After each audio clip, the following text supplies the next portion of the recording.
расскажете Михайловне, что вы делаете, ребят? Кто кого лечит? Вань, ты кого лечишь? Молодцы, А книжку ты забила. будешь лечить, что будешь делать? Молодцы. А, ты Машу будешь лечить, да? А что у Маши болит? Что у Маши?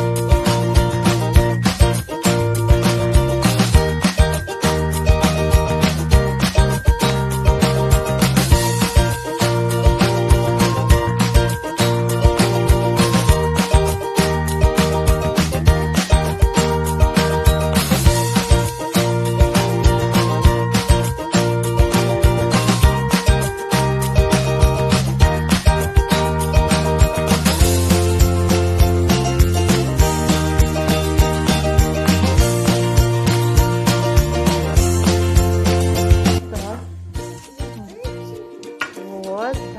Ой, молодец, как слушай. Все Ой, в как порядке? ты лечишь Да? лапки. Молодец, молодец. Молодцы, молодцы. Замри, остановились. Не шевелимся, не качаемся.